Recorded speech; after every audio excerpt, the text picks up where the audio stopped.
I am പ്രിൻറ്റോ. എൻ്റെ വണ്ടിയിൽ ചെയ്തിരിക്കുന്ന വർക്കുകളെ പറ്റിയാണ് ഇന്ന് പറയാൻ പോകുന്നത്. 2014 മോഡൽ താറാണിത്. ഇതിൽ first front bumper off road bumper ചെയ്തിട്ടുണ്ട്, ഫോഗ് ലാമ്പ് വെച്ചിട്ടുണ്ട്, ഫ്രണ്ടിൽ രണ്ട് DRL കൊടുത്തിട്ടുണ്ട്, പിന്നെ ഹെഡ്ലൈറ്റ് പ്രൊട്ടക്റ്റ് ചെയ്യാനായിട്ട് ഒരു കവർ ചെയ്തിട്ടുണ്ട്, പിന്നെ ഓൺ എല്ലാം സെപ്പറേറ്റ് ആണ് ചെയ്തിരിക്കുന്നത്. പിന്നെ വിഞ്ച് സപ്പോർട്ട് ചെയ്യുന്ന ഒരു വെക്കാനായിട്ടുള്ളൊരു സ്ട്രോങ് ആയിട്ടുള്ള പ്ലേറ്റ് ഉണ്ട്.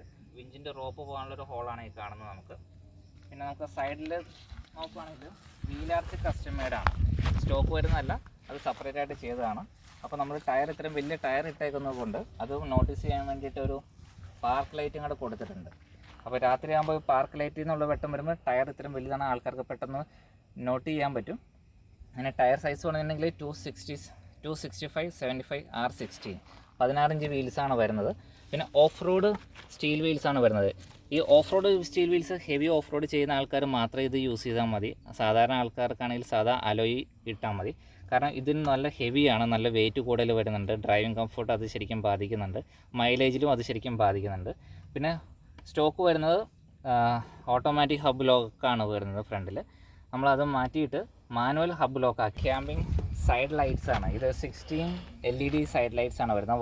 വൈഡായിട്ട് പോകുന്ന ലൈറ്റ്സ് ആണ് ഇത്. നമ്മൾ ക്യാമ്പിങ്ങിന് കൂടുതൽ ഇൻട്രസ്റ്റ് ഉള്ള ആൾക്ക് അല്ലെങ്കിൽ ഓഫ് റോഡ് നൈറ്റൊക്കെ പോകുമ്പോൾ നമുക്ക് സൈഡിൽ എന്താണെന്നുള്ളത് കാണാൻ വേണ്ടിയിട്ട് സൈഡ് ലൈറ്റ് നമുക്ക് വളരെ യൂസ്ഫുള്ളാണ്.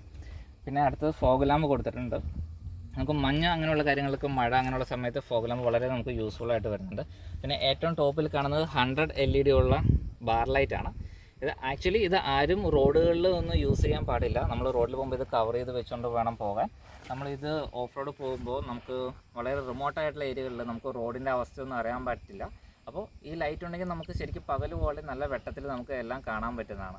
അപ്പോൾ പകൽ ഇത് റോട്ടിൽ കൂടെ യൂസ് ചെയ്യുന്നുണ്ടെങ്കിൽ ശരിക്കും കവർ ചെയ്ത് വെക്കുക. റോഡിൽ ഒരു കാരണവശാൽ ഈ ലൈറ്റുകൾ യൂസ് ചെയ്യാൻ പാടില്ല. ഇത് പക്ഷേ നമുക്ക് ഓഫ് റോഡിന് വളരെ യൂസ്ഫുള്ളാണ് ഈ ലൈറ്റ്. പിന്നെ അടുത്തത് നോക്കുകയാണെങ്കിൽ നമ്മുടെ ഫുഡ് സ്റ്റെപ്പ് നമ്മൾ സ്ട്രെങ്തൻ ചെയ്തിട്ടുള്ളതാണ്. കാരണം നമ്മൾ ഓഫ് റോഡ് ചെയ്യുമ്പോൾ നമ്മൾ സൈഡിൽ മരത്തിലോ കല്ലിലൊക്കെ തട്ടാനുള്ള ചാൻസ് വളരെ കൂടുതലാണ്. അപ്പോൾ നമ്മുടെ ബോഡിയിൽ ഡാമേജസ് ഒന്നും വരാതിരിക്കാൻ വേണ്ടിയിട്ടാണ് നമ്മൾ ഇത്രയും സ്ട്രോങ് ആയിട്ടുള്ള ഫുഡ് സ്റ്റെപ്പുകൾ യൂസ് ചെയ്യുന്നത്. പിന്നെ നമ്മുടെ ഫൈബർ ടോപ്പാണ് നമ്മൾ ചെയ്തിരിക്കുന്നത്. നോർമലി വരുന്നത് പടുതയായിരിക്കും. പടുതയിൽ AC വിഷയം ഉണ്ടാവും, സെൻട്രൽ ലോക്കിങ്ങിൻ്റെ വിഷയം ഉണ്ടാവും. അപ്പോൾ നമ്മൾ ഫൈബർ ടോപ്പാണ് നമ്മളിതിൽ ചെയ്തിരിക്കുന്നത്. അതിൻ്റെ മുകളിലൊരു ക്യാരിയർ വെച്ചിട്ടുണ്ട്. കാരണം താർ യൂസ് ചെയ്യുന്ന ആൾക്കാർക്കറിയാം 6 പേർക്ക് ഇരുന്ന് കഴിഞ്ഞാൽ പിന്നെ അവരുടെ ബാഗോ ലഗേജോ വെക്കാനുള്ള സ്പേസ് വണ്ടിയിലില്ല. അപ്പോൾ ക്യാരിയർ എന്തായാലും മസ്റ്റാണ്. നമ്മളൊരു ലോങ് ഡ്രൈവ് പോവുകയാണെങ്കിൽ നമ്മുടെ എല്ലാവരുടെയും ലഗേജ് കാര്യങ്ങളെല്ലാം വണ്ടിയുടെ ടോപ്പിലാണ് നമുക്ക് വെക്കാൻ പറ്റുന്നത്. അതുപോലെ തന്നെ ബാക്കിൽ വീലാർച്ചിലും പാർക്ക് ലൈറ്റ് കൊടുത്തിട്ടുണ്ട്. പിന്നെ റിയറിൽ നമുക്ക് ടെയിൽ ലൈറ്റ്, അതായത് നമ്മളൊരു കാട്ടിക്കൂടെ പോയാൽ അത്യാവശ്യം ഒരു മരത്തിലോ ചെടിയിലൊക്കെ തട്ടി കഴിഞ്ഞാൽ ലൈറ്റുകളൊന്നും വണ്ടിക്കധികം ഡാമേജ് വരാതിരിക്കാൻ വേണ്ടി ടെയിൽ ലൈറ്റ് പ്രൊട്ടക്റ്റ് ചെയ്യാൻ ഒരു കവറുണ്ട്. പിന്നെ റിവേഴ്സിൽ നമുക്ക് കുറച്ചൊരു വെട്ടം കൂടുതൽ കിട്ടാൻ വേണ്ടിയിട്ട് റിവേഴ്സ് ലൈറ്റ് കൊടുത്തിട്ടുണ്ട്. പിന്നെ ബമ്പർ സ്റ്റോക്ക് ബമ്പറാണ്, പക്ഷേ അതിൻ്റെ ഉള്ളിൽ നമ്മൾ മെറ്റൽ വെച്ച് സ്ട്രെങ്തൻ ചെയ്തിട്ടുണ്ട്. റിവേഴ്സ് എടുക്കുമ്പോൾ ഏതെങ്കിലും കല്ലലോ എന്തെങ്കിലും തട്ടിയിട്ടുണ്ടെങ്കിലോ വണ്ടിക്കധികം ഡാമേജ് വരാതിരിക്കാൻ വേണ്ടി അതും നമ്മൾ ചെയ്തിട്ടുണ്ട്. പിന്നെ ബാക്കിൽ ഇതാണ് ഞാൻ പറഞ്ഞത്, നമ്മൾ പടുതിയാണെങ്കിൽ നമുക്ക് സെൻട്രൽ ലോക്കിങ് എഫക്റ്റീവ് അല്ല. സെൻട്രൽ ലോക്കിങ് നമ്മൾ അഡീഷണൽ ചെയ്യുന്നതാണ്. സ്റ്റോക്ക് വരുമ്പോൾ സെൻട്രൽ ലോക്കിങ്ങോ പവർ വിൻഡോ അങ്ങനെയുള്ള മ്യൂസിക് സിസ്റ്റം പോലും വരുന്നില്ല. അപ്പോൾ ഇതെല്ലാം നമ്മൾ വണ്ടി എടുത്ത് നമ്മൾ അഡീഷണലായിട്ട് ചെയ്യണം. അപ്പോൾ ഇത് ബാക്കിൽ തന്നെ ഗ്ലാസ് ഡോറാണ് വരുന്നത്. അപ്പോൾ സെൻട്രൽ ലോക്കിങ് വളരെ എഫക്റ്റീവ് ആയിരിക്കും. പിന്നെ ഞാൻ കൂടുതലും ക്യാമ്പിംഗ് വീഡിയോസ് ചെയ്യുന്നുള്ളത് കൊണ്ട് ഞാൻ ചെല്ലുന്ന സ്ഥലത്ത് തന്നെ കുക്ക് ചെയ്യാറുണ്ട്. അപ്പോൾ നമുക്ക് സ്റ്റൗവും കാര്യങ്ങളെല്ലാം വെക്കാനായിട്ടൊരു കുക്കിംഗ് ടേബിൾ ഇവിടെ സെറ്റ് ചെയ്തിട്ടുണ്ട്. അപ്പോൾ ഇതിലാണ് നമ്മൾ കുക്ക് ചെയ്യുന്നത്. സ്റ്റൗവും കാര്യങ്ങളെല്ലാം വെക്കുന്നത് ഇവിടെ തന്നെയാണ്. അത് നമ്മൾ അഡീഷണൽ ചെയ്തിരിക്കുന്നതാണ്. അപ്പോൾ അല്ലെങ്കിൽ കമ്പനി വരുമ്പോൾ ഇതെല്ലാം ഓപ്പൺ ആയിട്ടിരിക്കും. അപ്പോൾ അവിടെയുള്ള വൃത്തികേടും കാര്യങ്ങളെല്ലാം ഇത് നമ്മൾ കവർ ചെയ്ത് കറക്റ്റ് നീറ്റായിട്ട് ഇരിക്കുകയും ചെയ്യും.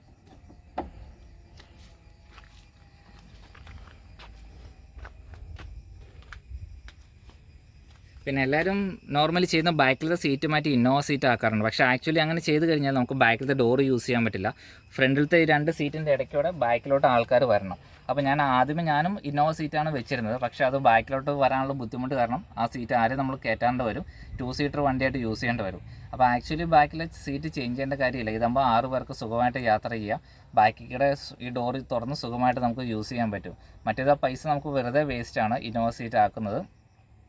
കാരണം ഞാൻ കുറേ നാളങ്ങനെ യൂസ് ചെയ്തു. പക്ഷേ അതുകൊണ്ട് എനിക്ക് ഭയങ്കര ഡിഫിക്കൽട്ടീസ് ആയിരുന്നു. ഫ്രണ്ടിൽ കൂടെ ആൾ കയറുക, ഒരു പ്രായമായ ആൾ കയറ്റാൻ പറ്റാതെ വരിക. അപ്പോൾ അതിൽ നല്ലത് ബാക്കിലത്തെ 2 സീറ്റ് സ്റ്റോക്ക് സീറ്റ് തന്നെ യൂസ് ചെയ്യുന്നതാണ് ഏറ്റവും നല്ലത്. പിന്നെ അവിടെയും ഇവിടെയും ബാക്കിൽ 2 കമ്പോണൻറ്റ് സ്പീക്കർ ബാക്കിൽ സെറ്റ് ചെയ്തിട്ടുണ്ട്. പിന്നെ നമ്മൾ ഉള്ളിൽ കൈ പിടിക്കാനൊരു ഓപ്ഷൻ കൊടുത്തിട്ടുണ്ട്. ഇതിലാണ് നമ്മൾ കൈ പിടിക്കുന്നത്.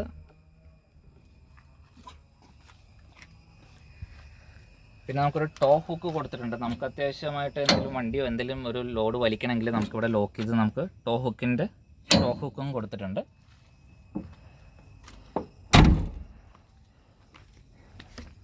പിന്നെ ബാക്കിലൊരു ബ്രേക്ക് ലൈറ്റ് കൊടുത്തിട്ടുണ്ട്. പിന്നെ ടയറിൻ്റെ സ്റ്റെപ്പിൻ്റെ ഉള്ളിൽ ഒരു റിവേഴ്സ് ക്യാമറ കൊടുത്തിട്ടുണ്ട്. അപ്പോൾ അത് ഫുൾ ടൈം റെക്കോർഡിംഗ് ആണ്, CCTV ക്യാമറയാണ്. അതിൻ്റെ കൂടെ തന്നെ നമുക്ക് റിവേഴ്സ് ഗിയർ ഇടുമ്പോൾ റിവേഴ്സ് ക്യാമറ ആയിട്ട് അത് യൂസ് ചെയ്യുകയും ചെയ്യാം.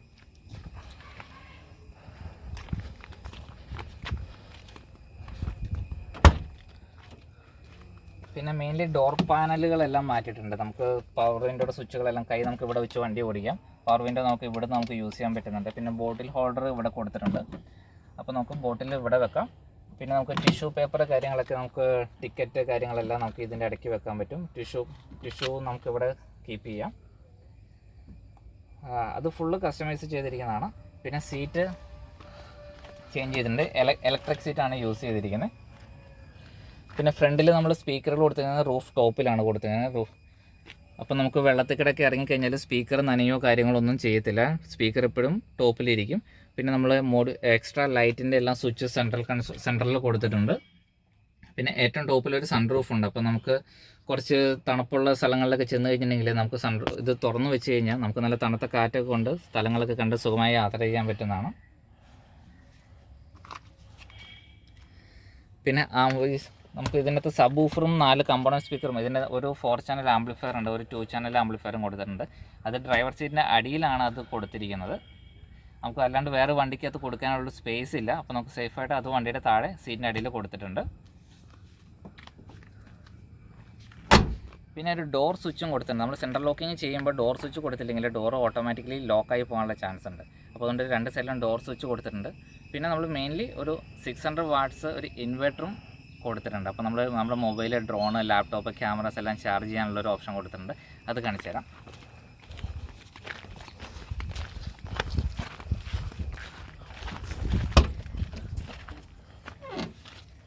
സെൻട്രൽ കൺസോളിലാണ് 600 വാട്ട്സ് ഇൻവെർട്ടർ കൊടുത്തിരിക്കുന്നത്. അത് നമ്മൾ കമ്പ്യൂട്ടറിൻ്റെ UPS ആണ് ഏറ്റവും നല്ല ഓപ്ഷൻ. നമുക്ക് സൈൻ വേവ് കിട്ടുന്നുണ്ടെങ്കിൽ UPS ആണ് ഏറ്റവും ചിലവ് കുറഞ്ഞ രീതിയിൽ നമുക്ക് കൊടുക്കാൻ പറ്റുന്നത്. അപ്പോൾ ബാറ്ററി അതിൽ നിന്ന് ഡിസ്കണക്ട് ചെയ്യുക, ബാറ്ററി നമ്മൾ വണ്ടിയുടെ ബാറ്ററിയിൽ കൊടുക്കുക. വേറെ അതിലൊന്നും ചെയ്യേണ്ട കാര്യമില്ല.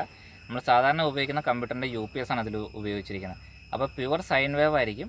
നമ്മൾ ലോക്കൽ ഓൺലൈനിൽ നിന്ന് കിട്ടുന്ന 2000-1500 രൂപ കിട്ടുന്നത് സ്ക്വയർ വേവ് ആണ്. അത് നമ്മുടെ ഇലക്ട്രോണിക്സ് ഐറ്റംസ് എല്ലാം ഡാമേജ് ആക്കാനുള്ള ചാൻസ് കൂടുതലാണ്. അപ്പോൾ ഏറ്റവും ചീപ്പായിട്ട് ഒരു UPS മേടിക്കുക, അത് ഇൻവേർട്ടറായിട്ട് കൺവേർട്ട് ചെയ്യാനൊന്നുമില്ല. ജസ്റ്റ് ആ ബാറ്ററിയുടെ വയർ നമ്മുടെ ബാറ്ററിയിലേക്ക് കൊടുത്താൽ മാത്രം മതി. ഓഫ് റോഡ് ടയേഴ്സും സ്റ്റീൽ വീലും ഇട്ടിരിക്കുന്നതുകൊണ്ട് വണ്ടിയുടെ പെർഫോമൻസിൽ നല്ല ഡിഫറൻസ് ഉണ്ടായിട്ടുണ്ടായിരുന്നു. അപ്പോൾ അത് പരിഹരിക്കാനായിട്ട് പീറ്റ്സിൻ്റെ എൻജിൻ റീമാപ്പ് ചെയ്തിട്ടുണ്ട്. റീമാപ്പ് ചെയ്തുകൊണ്ട് പവറും ടോർക്കും ഒരു 30-35% ഇൻക്രീസ് ചെയ്തിട്ടുണ്ട്.